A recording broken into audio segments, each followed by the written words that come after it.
Hey, Bella. So a lot of you guys have been unsubscribing, and I totally get it. It makes perfect sense. When most people who are subscribed to my channel, they came on because I was talking about manosphere issues, and I haven't been talking about manosphere issues as much. I saw this thing a little while ago where this young man had been castrated because I guess he thought it was a good idea. I don't know what his reasoning was. It was very short. It was like a paragraph or two. And he was freaking out because his sex drive went away after his testicles were removed, and he was having difficulty having sex with his girlfriend. His relationship was falling apart, and he was kind of going through this realization that he'd really screwed up his life. And he was begging for someone to talk to because he didn't know what to do or where to go with it. And I felt really, really bad for him because, I mean, that's a horrible place to be, to find out that you've sterilized yourself. You know, now what do you do? Once you're sterilized, you know? And people were laughing at him. And I just didn't entirely understand what was so funny.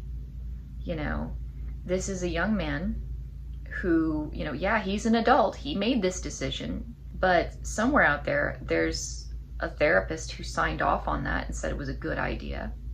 There's a surgeon who agreed to do it, who thought it was a good idea. He probably has an entire social network of people who were cheering him on and saying that this was a good idea for him. This was clearly not a good idea. Like, this was very bad for him, and people are laughing at it. And I mean, I think about it, and it's like, I have male friends. I know how they would handle this. They'd look at it and they'd say, yeah, well, I mean, he did this to himself. You know, he chose this. And a lot of my guy friends just kind of look at it and say, well, you know, he kind of deserves what he gets, you know? That's men. That's how men think. I'm not a man. And I've been thinking about that a little bit, because I remember when I first started realizing that I was an autoandrophile, you know, I had to ask myself, what am I doing in the manosphere? You know, am I, as a woman, pushing myself into a space where I'm not welcome, a men's space, and basically doing exactly what a lot of these really unpleasant trans people are doing? Because there are like normal trans people, and then there are the ones you hear about where it's like, man with a beard walks into a woman's restroom while he's wearing a dress and he expects that's going to be good enough. You know, these are men who are clearly men, who are obviously men, who are pushing themselves into women's spaces, and women don't like it. So am I doing the same thing, only reverse? And there was a moment, you know, kind of a little bit of soul searching that kind of went on there, where I was like, well, you know, a lot of men don't want me in the manosphere. They make it abundantly clear to me. And they have been making it abundantly clear to me for years that I'm not welcome. So what am I doing? What was I doing in there? And my thinking is this, and it has been this all along. There is a place for women in the manosphere. Women suck at a lot of shit. I didn't want to be a woman, but there are some things that we are good at. And one of the things we're good at is when we see someone who is being abused by society and mistreated by society, we have a tendency to stand up and get very vocal about it. Women make excellent advocates for other people who might not necessarily have a voice for themselves. And I think that men could use advocates like that, because it's emasculating to a man to stand up and say, hey, I'm being discriminated against, I'm being mistreated, I'm a victim. That is emasculating. But a woman, she can look at it and say, and I mean, obviously, if she points out a specific man, it's going to be emasculating for him, I know, but at the same time, a woman can look at it and say, the current system is discriminatory against men. And she can point out how the system's set up and say, this is wrong. And she can advocate for men as a whole and complain. Women are excellent at complaining. I mean, that's something we do all the time, right? And so I'm being a little bit sexist here, but you get the idea. I've looked at it for a very long time and thought that men could use women as people who cared about them, and, you know, I hate to say the term allies, but people who stood on their side and said, hey, men are being discriminated against. And so, even though I was very much unwelcome in the manosphere, that's why I kept coming back. Because I saw a group of people who are being discriminated against in our society, and I don't think it's right. And also, I love men. I love masculinity. I love the subject matter. It's like, hey, let's talk about men's issues for hours and hours and hours and hours, week after week after week. It's like, hey, I can do that. That made me happy. That's why I kept coming back, even though I was very much unwelcome. It wasn't I guess it's just, as I think of it, it's not the same as going into a woman's restroom just to get off on it. I actually do care. And I actually am trying to help, and I have been for a very long time. Even though, you know, I don't know what good it did. All a person can do is try. I look at the trans community as it now stands, and I see a huge mess. The trans community is currently undergoing some very radical changes. I don't know any other way to say it. It used to be, and there are a lot of people who still say it this way, that a trans person is someone who transitioned. There's a lot of true transsexuals out there who are saying this, and I don't have a problem with that. I like that definition because it's a clear definition. And clarity is something that's painfully lacking in the trans community these days. There are some problems with it. I do wonder about people who are very, very much transgender, who, from whatever reasons, are not able to transition. Does that make them less transgender? You know, there's this article, I'll link it down below. It's a very insightful article. The young man who wrote it was very intelligent. Young woman, it's kind of hard. Transgender individual, tall, broad shoulders, realizes he's never going to pass, and so he doesn't try. He realizes it's futile. He's decided, this is not something that I want to do, even though I feel it profoundly. It won't work for me. Very interesting article. By the definition of the, you know, the true transsexual definition that I hear, where it's like, you know, you're only trans if you undergo transition. It's like, clear definition, definitely like that. Leaves out a few people who, you know, might otherwise have fit in there, but I mean, it makes sense.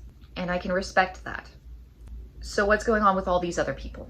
Because there's only a small minority of people in the trans community who are going through that transition, who are going, okay, I was born biologically male and I wish to be female, or I was biologically female and I wish to become male. Small percentage. The rest of all these other people, and I mean, I kind of fall in with all these other people. I have no intention whatsoever of transitioning. Where do they all come from? Who are these people? What's going on here? I know that a considerable portion of it is political, and it's ridiculously stupid, and I find it offensive.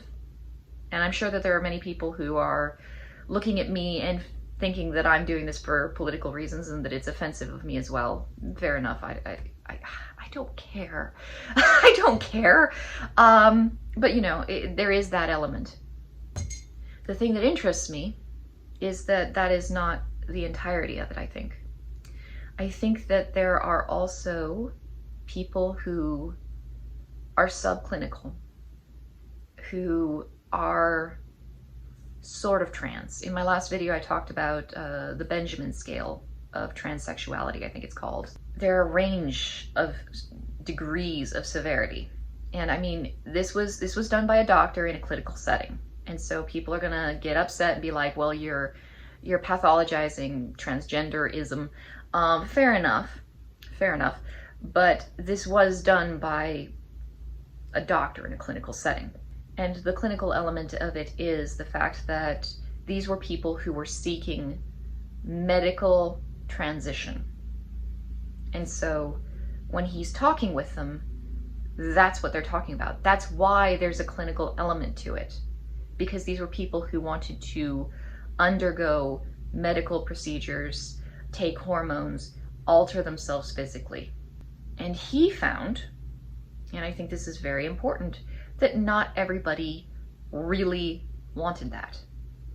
There was this entire section of his scale that was made up of people who enjoyed cross-dressing, but they never would have wanted the surgery, or they found the surgery very intriguing and they kind of liked the idea, but they weren't willing to go through with it.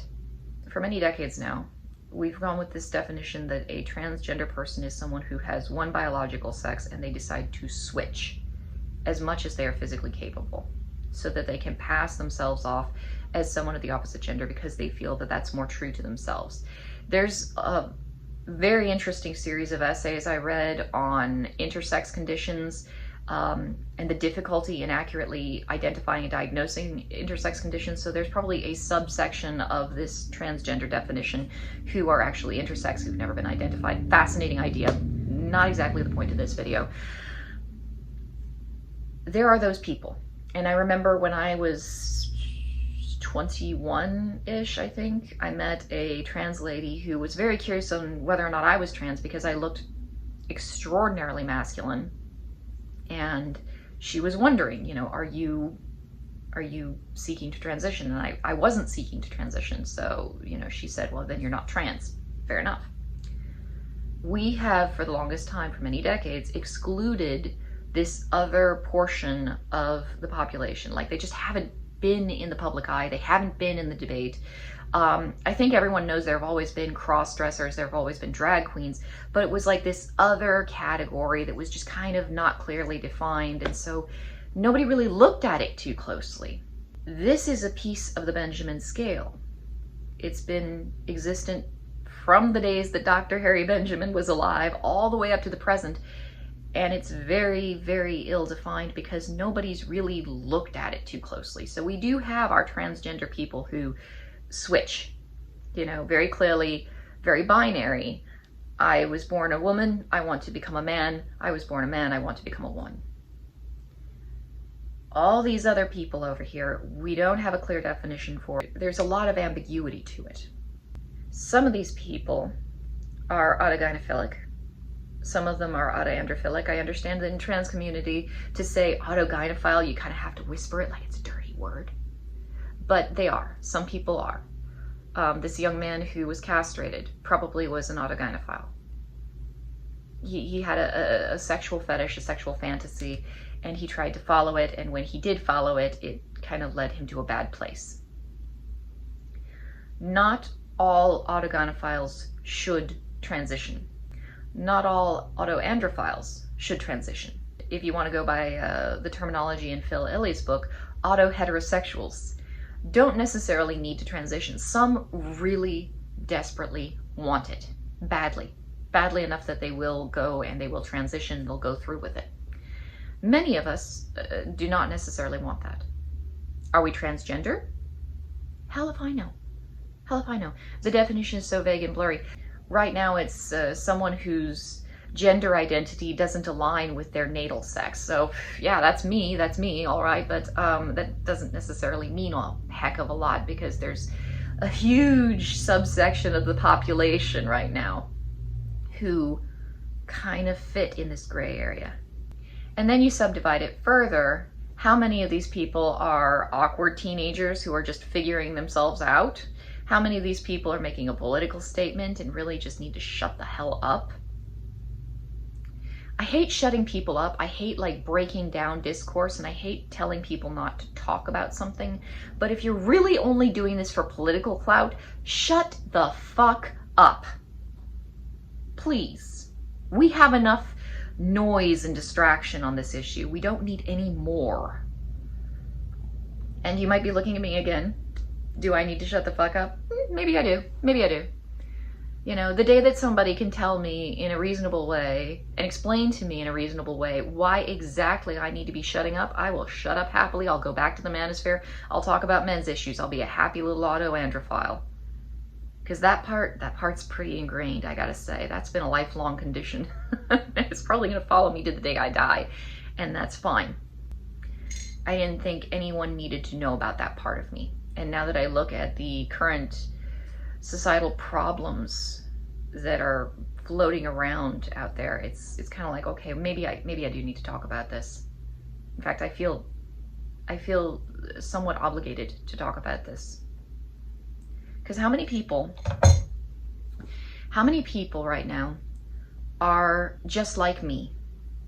They're autoandrophiles, they're autogynephiles, they're realizing that there's this part of them that does feel a longing to be the opposite gender.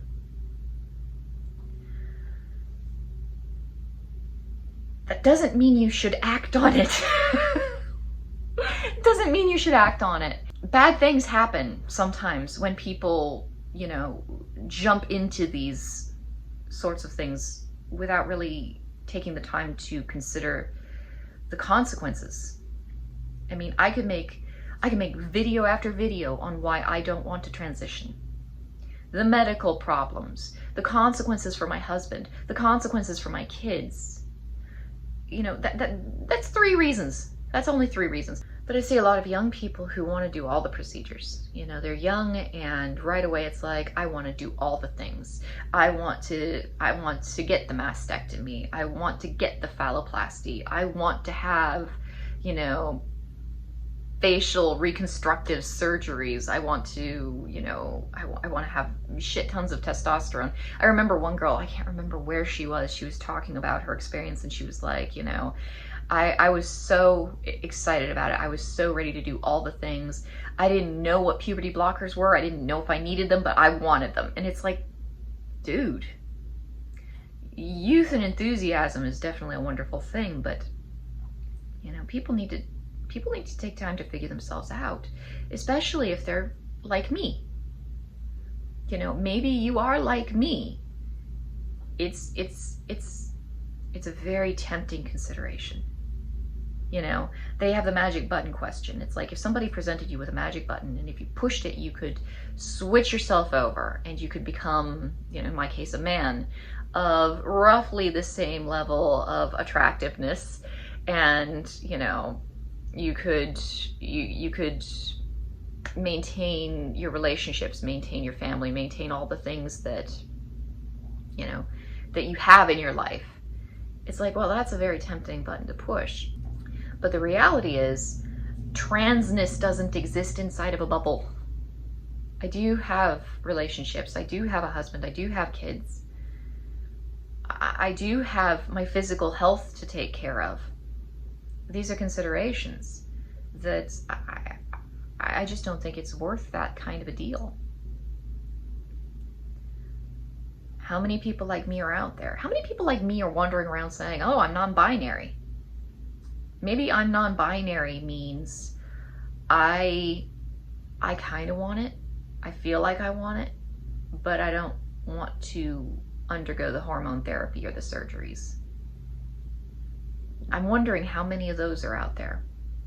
We don't have a clear definition for that. We kind of need a clear definition for that. I'm not saying that the world has to be perfectly defined, but you get to a point where things are so vague and so fuzzy, I don't even know what I'm talking about. What is it to be trans? Hell if I know. What is it to be non-binary? Hell if I know. I don't think anybody knows. Agender, polygender, fox gender, crystal gender, cotton candy gender is a real thing. What the fuck? We kind of need some clear definitions. Just for purely linguistic reasons. I want to be able to talk to people and have them understand the words that are coming out of my mouth. And I want them to be able to talk to me and me be able to comprehend what the fuck they're saying. It's a mess out there. And I look at that, you know, tying this all up into a neat little bow. I look at that and I think, you know, men's rights are important. And men have a lot of issues they're struggling with. And I would not ever want to completely forget men's rights and just go, oh, well, that was an interesting phase of my life. Bye, guys. It doesn't help that so many men just don't know what the fuck to do with me. They're looking at me like, who are you? What do you want? What's your angle? What's your scheme here? I like men. I wish I was one, but I'm not. So I just kind of hang around with you guys as much as I can and sort of soak myself in the testosterone fueled atmosphere that surrounds you. It's the best I can do. But I look at the trans community and I see so many things that are wrong. I see so many problems, and it's like, you know, we've got, you know, a disaster, just a huge disaster right now in the trans community. You know, definitions are shifting. Maybe one day transgender is going to come to mean people who transition, who are, you know, they some of them are calling themselves transsexuals now to separate themselves from the non-binary. You know, maybe one day we'll have that trans umbrella a little bit more clearly defined and understood, so that both of these two categories are going to be able to peacefully coexist. Or maybe eventually we're just going to have to cut off all the non-binary people and be like, look, this whole entire subsection of the population really needs to settle down. You know, there's a lot of unanswered questions there, and those unanswered questions, they're having an effect on people's lives. People are getting life-altering surgeries. People are getting drugs that are affecting their health for the rest of their lives. And some of these people are benefiting. Let's be realistic. Some of these people are benefiting from the ability to have these drugs, to have these procedures. Some of these people are really thriving in this environment. But some of these people are not. We really need to be able to identify who needs these procedures and who doesn't need these procedures. And we haven't done that because we haven't clearly established that some people do need transition and some people don't.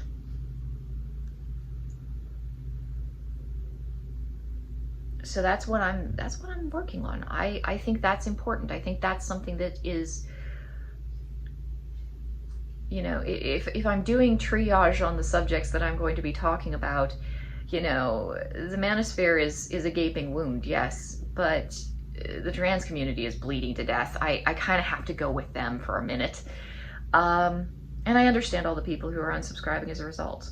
And I don't hold it against you guys. I will try to make more manosphere videos sooner or later, hopefully sooner. But this is something that needs to be talked about. Like, this is a huge societal issue. And it's bad. It's bad that young men are being castrated because everyone in their circle is telling them it's a good idea. You know? They don't deserve that shit. No one deserves that shit. No one deserves to be sterilized. And then to look back and say, oh God, that was a mistake.